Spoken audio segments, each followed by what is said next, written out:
So I think I usually start these a bit differently, but I think I'll go with a Z-sphere to start this, which is a really easy way to sketch out a form, and you'll see really quick. So now I'm just going to be dragging out the basic proportions of this character, and then we can turn it into a poly model. So a lot of things like this were what kept me away from ZBrush for a long time. This wasn't added before, so you'd have to build a low poly model in Maya and then make sure it worked and bent properly, and then import it into ZBrush, and maybe it would work and maybe it wouldn't. But now you can do it all in the program. It's pretty handy. And this is all just getting a very rough idea of what we want to do. So it's just getting the basic proportions. I'm probably not going to put in finger joints or something, because I can, after this, I'll just Dynamesh it, and I can just move all that around and do that much quicker. And all I'm doing here is when you create a Z-sphere, just go into draw mode, and anywhere you touch on the model will create a new sort of joint, and then you just select the move tool and can move them around and scale them to, so at the hip joint right there, I could just scale it up if I want his legs to be a bit fatter at the top, and or skinnier if I wanted to. And so going back and drawing again, creating another joint and stretching that out.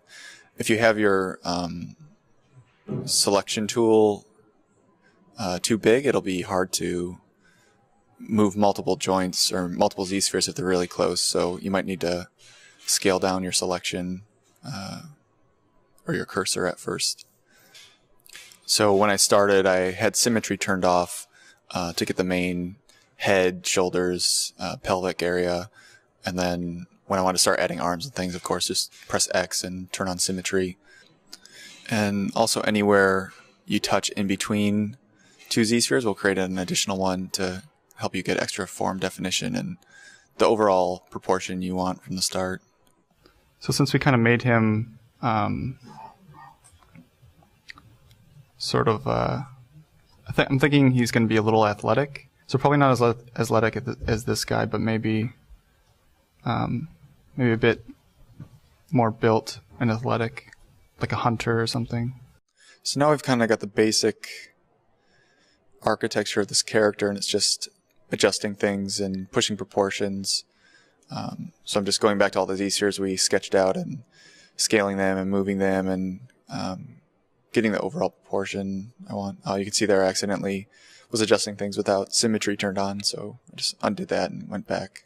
Yeah, just broadening out the shoulders. If he's some sort of tribal hunter character, he's very active and living in the woods, surviving. And so right now I'm just playing with the lower leg anatomy or just proportion. I'm not sure if I want to go dog-legged or more flat-footed design.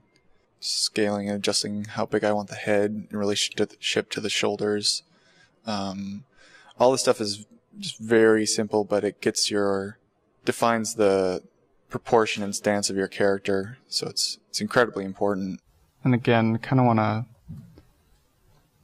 push the proportions a little bit, try not to make it too like human proportion.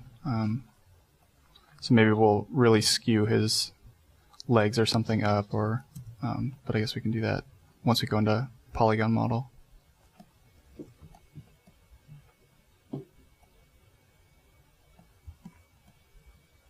I'll see if I can do it real quick.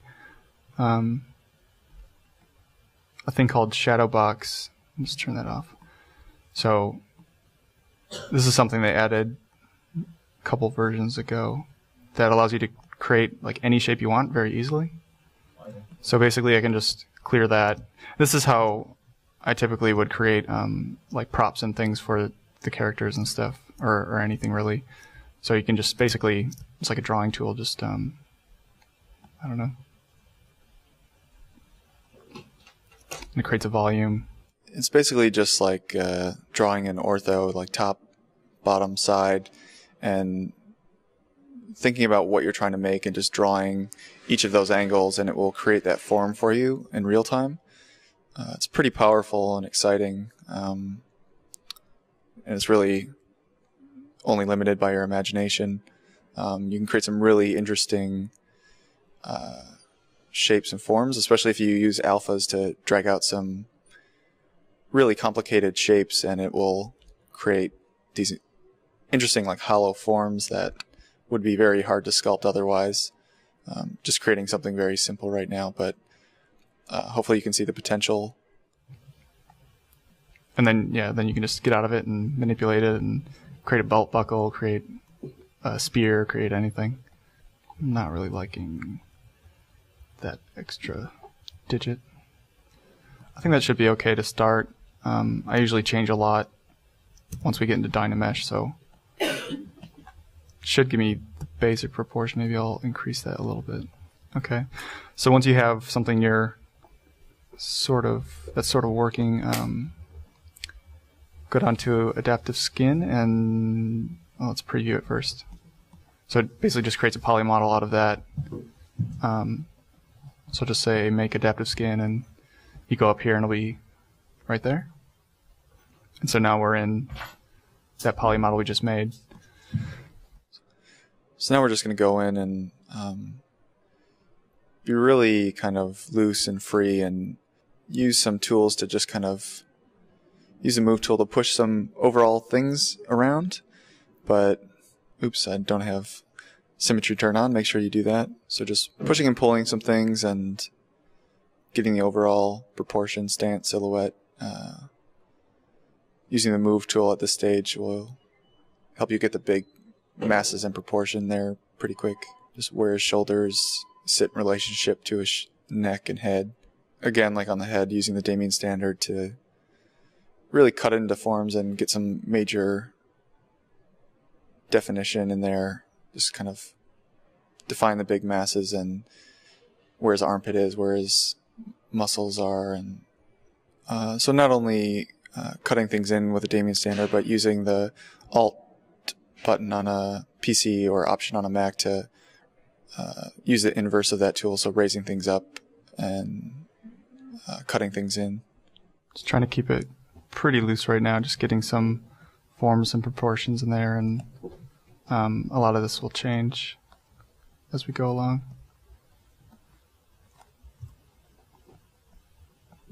I'll probably just, I did this a few weeks ago where I was like, okay, yeah, I'm happy with that face, and then I started sculpting and left the face blank, and then I was like, oh, I better indicate something, so I indicated the basic kind of features on that character's face, and I was like, oh, that kind of looks more interesting than the first one, because the proportions started to change, and I changed the character a bit, and then I'll probably try to keep it in the same universe. If for this, I might just try to keep it the same, but a lot of interesting things can come out of that, and you'll end up with starting to get some variations on this character you've created, and if this is like an example of like our client gave us a brief, and we have 16 hours or a couple days of work to give him a lot of options. Getting a second option for free basically is always good to send along as well.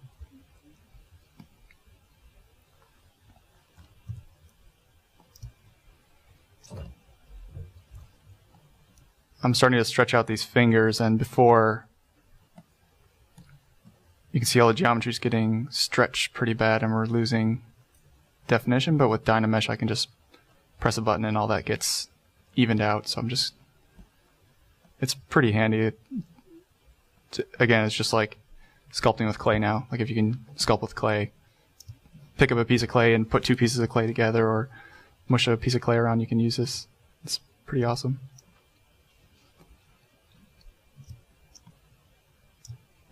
I'm not sure if I want him to be inspired by aquatic creatures, but I'm not sure if I want him to be like under the water or something. I just like a lot of the features in fish. So I think at the moment maybe, I don't know, I haven't decided yet. It's some futuristic, no. Okay, so it'll be slightly futuristic, so the costume I do will be, again, sort of like what I was doing. It's sort of ethnic and cultural, but it's slightly futuristic, and there's technology mixed with kind of leather and metal, and but it still feels like it has a history to it instead of just Googling a Maasai tribe from Africa and throwing it on an alien or something. So again, it's always good to have a background drawing and painting and doing things like that first. And learning 3D has helped a lot. Thinking about things, part of me wishes I did it sooner, but for the longest time I didn't think I could ever do this stuff. Like, that's when I started at Weta, Dave Meng and a lot of those other guys were just like at the peak of their careers, and I'm just like, I cannot do that. That's just like blew my mind. It was like the first time I saw Scott Robertson draw, I was like, I don't think I can do that. And then he just shows you how, and you're like, oh, okay, I think I can learn that now. But at first, it just seems like this crazy, unattainable goal. Kind of like these kind of pad, flappy forms, like this diamond.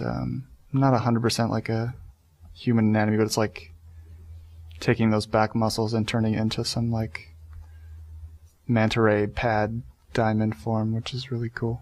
We'll see how if that develops. Also, I like to keep a lot of this, like keeping it loose and be open to changing things. Like, don't say I'm creating this character and has to be 100% like this, unless it's client work and they want a certain thing. But being open to changes, and it's almost like speed painting or abstract brush, like a technique that a lot of the guys did in school was using speed paintings or custom brushes to create abstract environments. And you can really like use the tools in ZBrush and kind of just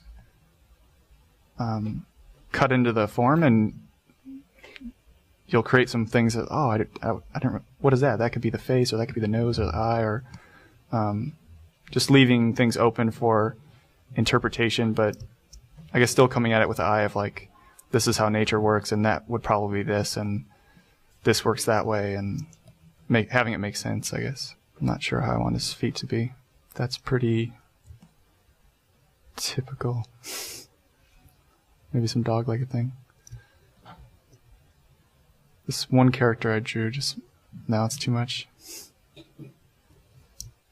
Like really pushing the forms a bit. Like, might be silly, but let's just try it real quick. See what it looks like. So he's just real top heavy, but I don't know if we can change it real quick. So we're still at pretty early days on this, and it's good to just play around with the big masses and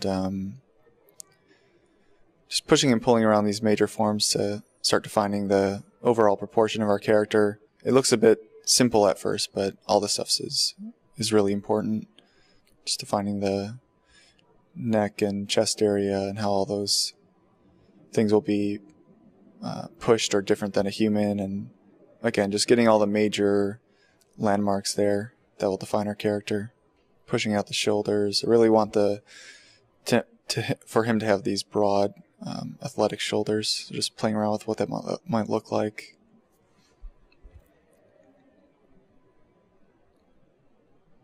Going back in with the Damien standard to start cutting in some more defined areas. Maybe he's got some. Just playing around with those pad shapes again. Again, using the Alt or Option tool just to push things in and push things out with the Damien standard.